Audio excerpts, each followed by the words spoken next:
তৃণমূল বাহিনীকে রাস্তায় নামিয়ে বন্ধকে সফল হতে দেয়নি, অর্থাৎ কৃষকদের বিরোধিতা করে বন্ধ করতে দেয়নি এই অভিষেক বাবুর দলেরা। তাই সময় এসেছে কৃষক বন্ধুরাও মমতা ব্যানার্জি তার ভাইপোকে জবাব দেবে লোকসভা নির্বাচনে।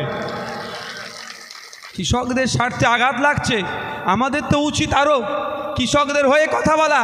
আর আন্দোলনটা হচ্ছিল বিজেপি সরকারের বিরুদ্ধে, ইনাদের এত গাত্র দেওয়া হচ্ছে কেন? বিজেপিকে তো দায়িত্ব নিয়েছে লালন পালন করার জন্য। এখন অনেকে ভাবছেন দুটো বিষয়, যা অনেকে তৃণমূলের অত্যাচারের কারণে ভাবছেন বিজেপিকে ভোটটা দিয়ে তৃণমূলকে সাইজ করতে হবে, অনেকে ভাবছেন। আবার অনেকে বিজেপির ভয়ে বিজেপিকে রুখবে বলে তৃণমূলকে ভোটটা দিতে চাইছেন। এই যে দুটো চিন্তা ভাবনা নিয়ে চলছেন, দুজনদেরই চিন্তা ভাবনা ভুল হচ্ছে। কারণ বিজেপি আর তৃণমূল আলাদা নয়।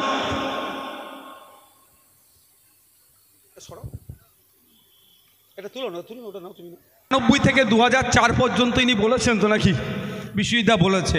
আমি কয়েকটা কথা বলছি। আপনারা যদি কেউ মনে করেন তৃণমূলকে দিয়ে বিজেপিকে আটকানো হবে, ঠিক কী ধরনের জানেন? কি বলুন তো? আমরা নাগল কি কাকে দিয়ে দিই? যদি ছাগলকে দিয়ে লাঙল দিই হবে? হয়? নাগলের জন্য কি হবে? গরু, না হলে মহিষের দরকার লাগবে। ছাগলকে দিয়ে যদি নাগল দিই, ও নাগল আর হবে না, ওই সারাদিন বয়ে যাবে মাঠে, যেটা করতে চাইবো সেটা হবে না। ঠিক যদি কেউ মনে করে তৃণমূলকে দিয়ে বিজেপিকে আটকাবো, এই একই ধরনের হবে। আর যারা মনে করছে তৃণমূলকে সাইজ করার জন্য বিজেপির হাত ধরতে হবে, ঠিক উল্টোটাই হবে। কারণ 2021-এ আমার বলতে দ্বিধাবোধ করি না, আমি সঠিক কথা বলে যাব। 2021-এ নির্বাচনের পরে সব থেকে বেশি যদি কেউ মার খেয়ে থাকে বিজেপির কর্মীরা, তারপরেই আইএসএফ খেয়েছে। আর আমরা আইনের দ্বারস্থ হয়েছিলাম, ন্যাশনাল হিউম্যান রাইটস কমিশনকে বারবার চিঠি করে লিখে রাজ্যের আমাদের উপরে মোল্লাকে আমরা নটোরিয়াস ক্রিমিনাল লিস্টে দেখে দিয়েছি, আগামী দিন ওকে জেলেও রাখবো। আমরা আমাদের ক্ষমতা অনুযায়ী আমরা লড়াই করেছি, কিন্তু বিজেপি তো সেন্ট্রালে আছে। বিজেপির এক প্রার্থীকে এমন মারধর করেছিল, ওই দিনকে মেরেই ফেলতো হয়তো, এমন মারধর করেছিল। মগরাহাট পশ্চিমের প্রার্থী কদিন পরে সে মারা গেল না? মারা গেছে তো, সেও তো মানুষ ভাই। সে বিজেপি করে, তার আইডিওলজিকে আমরা ধিক্কার নিন্দা জানাই, সেও তো মানুষ। বিজেপির তো উচিত ছিল, তার প্রার্থীকে মেরেছে, তাদের প্রার্থীদের ঘর জ্বালিয়েছে, তাদের প্রার্থী তাদের মানুষদেরকে ঘর থেকে তাড়িয়েছে, ঘর ভাঙচুর করেছে। যারা তৃণমূলের করেছে তাদের বিরুদ্ধে আইনের দ্বারস্থ হয়ে সব কটাকে জেলে রাখা। কটাকে জেলে রেখেছে? জেলে রাখেনি। তাহলে যারা ভাবছেন তৃণমূলকে ঠান্ডা করার জন্য বিজেপির হাত ধরবেন, 2021-এ একটু দেখুন, আপনারা বিজেপির হাত ধরেছিলেন, দিনের শেষে আপনারা মার খেয়েছেন। আর শুভেন্দু অধিকারী মহাশয় মমতা ব্যানার্জির সাথে বসে এসি রুমে চা খাচ্ছে। আর দেখুন আইএসএফের নেতৃত্বদেরকে, কোনোদিন বিশ্বজিৎ মাইতিকে দেখেননি, কোনোদিন নওশাদ সিদ্দিকীকে দেখেননি, কোনোদিন তাপস ব্যানার্জিকে দেখেননি, কোনোদিন শামসুর মল্লিককে দেখেননি, রাজ্য স্তরের নেতারা যে মমতা ব্যানার্জির সাথে বসে চা খেতে। কারণ আমরা খাবো না, আগে আমাদের কর্মীকে যারা মেরেছে তাদের শাস্তি দিক, তারপরে খাওয়ার কথা ভাববো। আগে শাস্তি দেবে, তারপরে ভাববো। আর আমরা তখনই খাবো যেই দিন মমতা ব্যানার্জি নির্দেশ দেবে তার বুথের কর্মীদেরকে এই বিষ্ণুপুর এলাকাতে, এই মগরাহাটে, এই ডায়মন্ড হারবারে, যে বুথ লেভেলে তোমরা মারামারি করবে না, তোমরা শান্তপ্রিয়ভাবে ভোট করো, কেউ মারামারি করলে ধরে তুলে গ্যারেজ করে দেবো, যেদিন এই কাজ করবে তখন ভাববো, তার আগে ভাববো না। আমি ভেবে অবাক হয়ে যাই, আমি সাধারণ মানুষের উদ্দেশ্যে বলছি। আপনারা একটু ওপর দিকে দেখেন না নেতৃত্বদেরকে? কোনোদিন দেখেছেন শুভেন্দু অধিকারীর সাথে মমতা ব্যানার্জির হাতাহাতি লড়াই হতে? আপনার এলাকার এমপিকে খোকাবাবু খোকাবাবু বলে খুব ডাকে, আমি এটা কিন্তু প্রশ্রয় করি না, আমি পছন্দ লাগে না।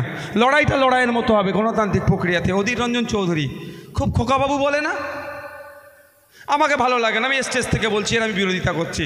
কিন্তু কোনোদিন দেখেছেন অধীর রঞ্জন চৌধুরীর সাথে অভিষেক ব্যানার্জির হাতাহাতি লড়াই হতে?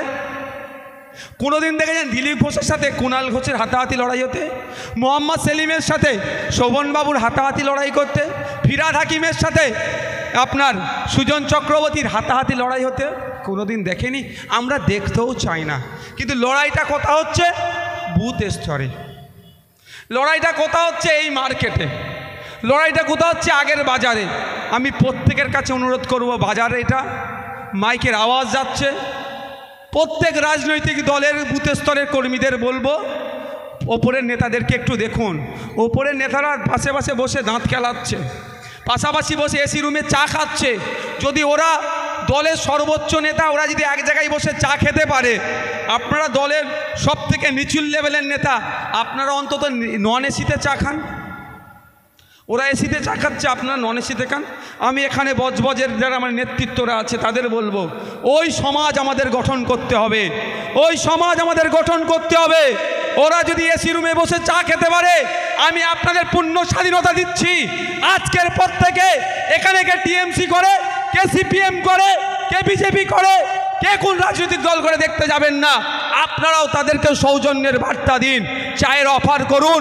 ওরা নন এসিতে খাচ্ছে, আপনাদেরকে নন এসিতে, ওরা এসিতে খেলেও, এসির যদি না টাকা থাকে আমাদের কাছে, আমরা নন এসিতে ওদেরকে নিয়ে চা খাবো। কেন খেতে পারবো না? ওরা লড়াই করবে না, ওদের হয়ে মারপিট করে আমরা ওদেরকে বড় পদ দেব, আর আমার বাড়ির ছেলেরা শুধু জেল কাটবে? ও হতে দেওয়া যাবে না, ও হতে দেওয়া যাবে না। অভিষেক বাবু কোনোদিন এসে এই প্যান্ডেলকে, প্রোগ্রামকে বন্ধ করতে চাইবে না। ও জানে কেস এমন খাবে, ওর বিদেশে চোখ দেখানো, ডাক্তার দেখাতে যাওয়ার ভুলে যাবে।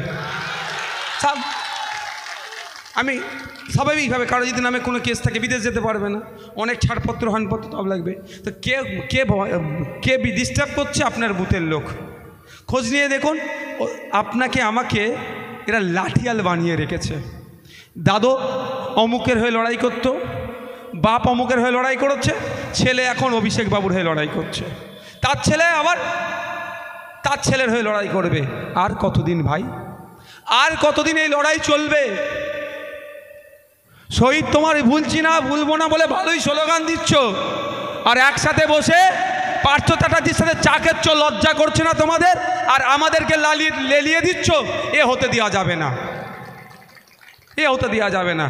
আজকের পর থেকে আপনাদের কাছে অনুরোধ করছি, নওশাদ সিদ্দিকী তো কোনোদিন বলবে না, যদিও বলে বলবেন যে অমুককে, আমি যদি বলি অমুককে দেখে নাও, আমি দেখে নেবো, আপনারা বলবেন ভাইজান আসুন, আপনি শুরু করুন, আমরা শেষ করব।